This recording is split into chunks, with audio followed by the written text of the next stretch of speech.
Au nom de Dieu, le clément, le miséricordieux, que la prière, la paix et la bénédiction de Dieu soient sur le prophète Mohammed, sa famille, ses compagnons, sur tous les prophètes et les messagers de Dieu et sur nous tous. Soyez les bienvenus dans le cadre de cette dernière séance qui sera consacrée aux effets du divorce. Et il convient de noter que cette séance est très concise et très réduite pour faire face et également parce que j'ai pris en considération les contraintes liées au temps de ce semestre. Revenons à notre cours.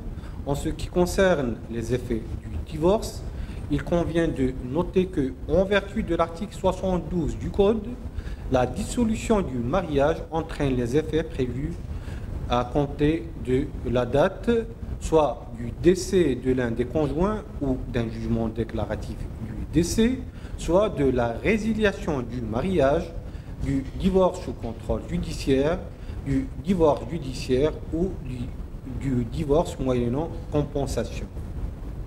C'est pourquoi on traitera ces effets à la fois à l'égard du mari et à l'égard des enfants et de l'épouse. Quant aux effets du divorce à l'égard du mari, qui sont traités dans la première section. Pour permettre au mari de répudier son épouse, le Code de la famille lui impose des limites qui sont prévues principalement dans les articles 79 à 87 du Code. Mais une fois ces limites dépassées, le juge, comme pour l'ancien Mudawana, ne peut pas refuser au mari l'autorisation de répudier sa femme. À ce titre, il convient de noter que les limites imposées au mari qui veut répudier son épouse sont soit d'ordre procédural, soit d'ordre financier. Les premières limites ont pour objectif à la protection du droit de la femme à l'information, alors que les secondes visent à l'indemnisation de l'épouse en cas de répudiation injustifiée.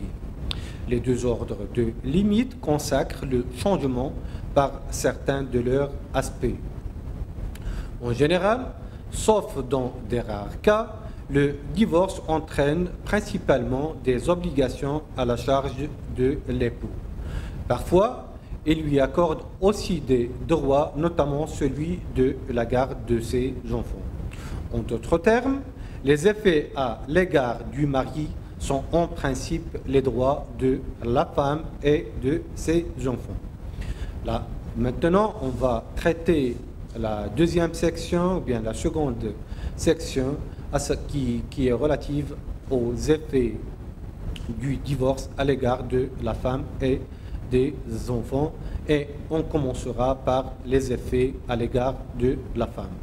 À ce titre, il convient de souligner que si en principe tout acte ou tout événement juridique produit des droits et ou des obligations à la charge d'une partie ou les deux, à ce titre, on se limite à ce qui est prévu dans quelques articles du Code de la famille, mis à part les obligations de la femme, et on se limite à citer seulement ces droits, tout en apportant des précisions sur la notion de viduité. Alors, les droits de la femme. Ils sont prévus principalement par l'article 84 du Code, et il s'agit en principe des droits dus à l'épouse, où ils comprennent le reliquat du sadak, le cas échéant la pension due pour la période de viduité, al-idda, et le don de consolation, al-mut'a, qui sera évalué en fonction de la durée du mariage, de la situation financière de l'époux, des motifs du divorce et du degré d'abus avéré dans le recours au divorce par l'époux. Durant la période de viduité, l'épouse réside dans le domicile conjugal ou, en cas de nécessité, dans un logement qui lui convient et en fonction de la situation financière de l'époux. À défaut, le tribunal fixe le montant des frais de logement qui sera également consigné au secrétariat greffe du tribunal au même titre que les autres droits dus à l'épouse. Maintenant, on va mettre l'accent sur la notion de la viduité. Et il convient de noter que cette partie est très concise et très réduite et elle a été donnée comme sujet de réflexion qui probablement peut faire l'objet d'examen. Alors commençons par définir et préciser les objectifs et la durée de la viduité. À ce titre, on mettra l'accent sur la philosophie de la Idda qui est exprimée clairement dans le Coran, le Saint-Coran, notamment dans le sourate du divorce, les versets 1 et 2. Alors, la Idda peut être définie comme une retraite de continence ou encore un congé matrimonial. C'est une sorte d'ultimatum offert par le droit musulman, visant à permettre aux époux, une fois éloignés l'un de l'autre, de réfléchir sérieusement et raisonnablement avant de se décider sur le sort de leur union. Durant la durée de la Idda, le mariage n'est pas encore rompu, mais juste suspendu, du moins quand la dissolution est révocable. C'est-à-dire que la femme ne peut se remarier qu'après l'achèvement de la Idda, sauf pour la reprise du mariage que reste possible durant la Idda quand la dissolution est révocable. Quant à ses objectifs, la Idda a pour objectif d'offrir aux époux, pour sauver leur union, l'affranchissement et la purification de l'utérus afin d'éviter toute confusion de la progéniture. Maintenant, la durée de la Idda. À l'image du droit musulman, la durée est exprimée selon les situations suivantes. Avant consommation du mariage, la femme n'est pas assujettie à la Idda. Lorsque la femme est enceinte, jusqu'à la délivrance du 1 jour à 9 mois, selon sourate le divorce, verset 4. La femme ménopausée 3 mois sans flux, c'est selon sourate le divorce, verset 4. Les femmes en cycle anormal. Dans ce cas, la durée est de 9 mois avant d'entamer la Idda, plus 3 mois de la Idda, ce qui fait 12 mois au total, selon l'Ijtihad, c'est-à-dire selon l'avis des jurisconsultes. La femme retraite de viduité ou bien doit respecter un délai de 4 mois et 10 jours en cas de décès de son mari, selon Sourate la Vache, verset 132. En cas de mariage consommé, le législateur a assujetti la femme à la Idda à titre exceptionnel, même avant la consommation et l'isolement réel en cas du décès du mari, selon l'article 130. Maintenant, les effets de la Idda. Les effets communs. Les frais à compter de l'époux sont le droit de récupérer le reliquat de la dot, selon l'article 84 du Code, le droit de consolation, le logement, la pension, on dit nafaqa, plus la garde attribuée à la mère, père, plus la femme est en droit d'accumuler sa part dans les biens et la réclamer. La Idda en cas de dissolution révocable. Seuls les rapports intimes sont interdits durant la Idda. Le reste des effets persiste, c'est-à-dire loger dans le foyer conjugal, la nafaqa, assumer les responsabilités, l'allocation de la garde, la gestion des affaires familiales, la succession, c'est si l'un des époux meurt. En cas de idda ou bien le cas de idda en cas de dissolution irrévocable, à ce titre, il faut se référer à l'article 89, 97, l'article 113 et l'article 196 du Code.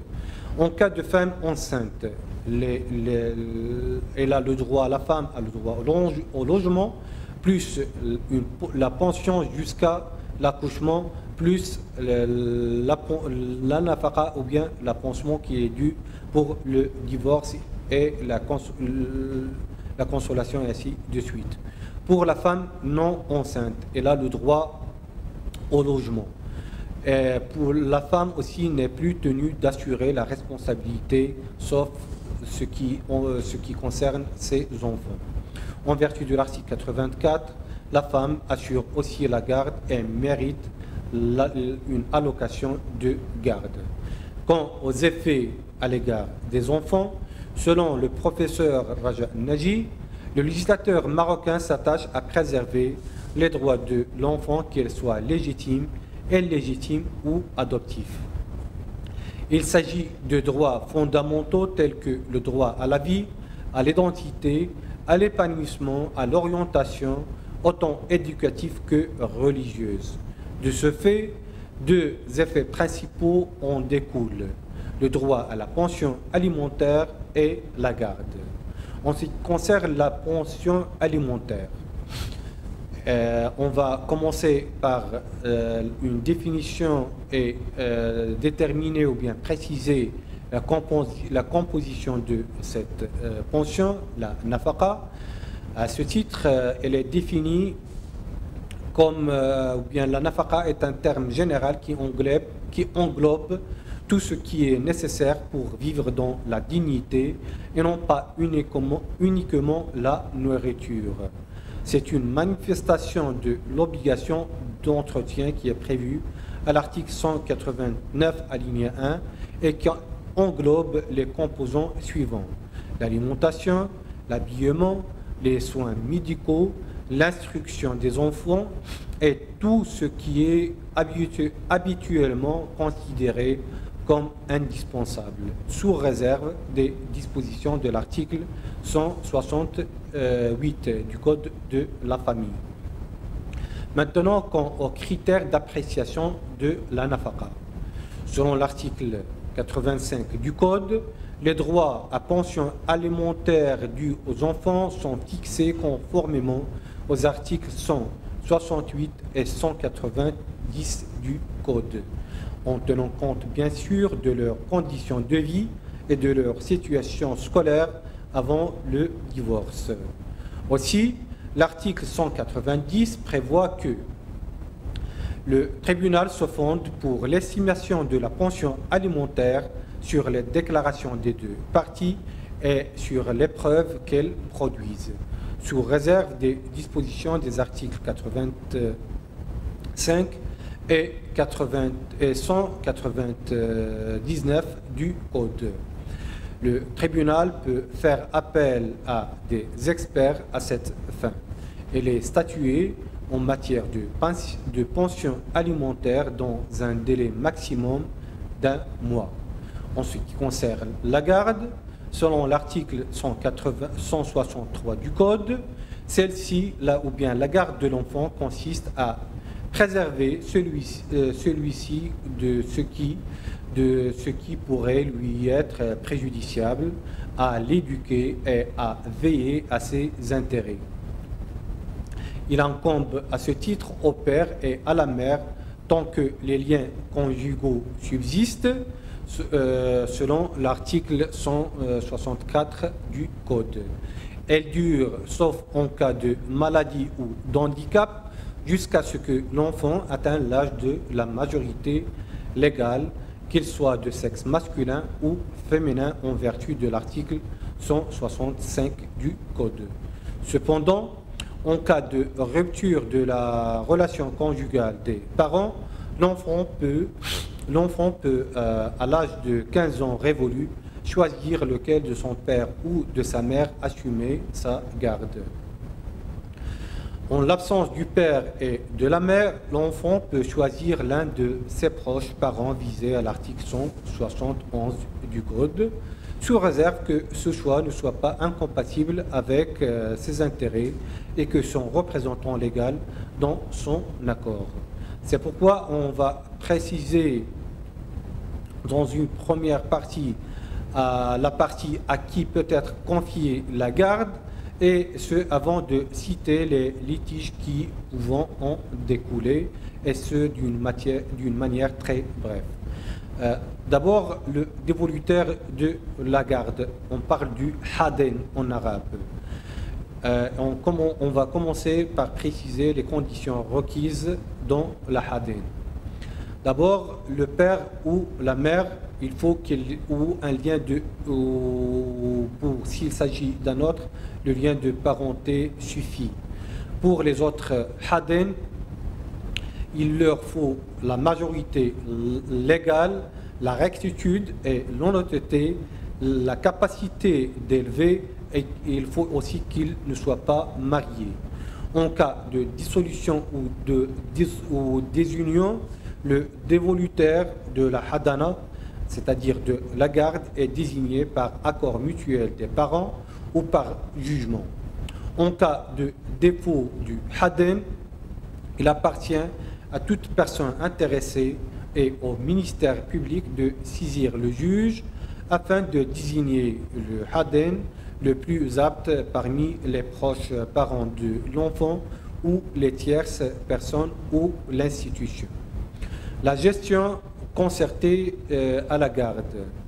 Il convient de noter que la garde de l'enfant doit être gérée conjointement entre la détentrice de la garde et son représentant légal.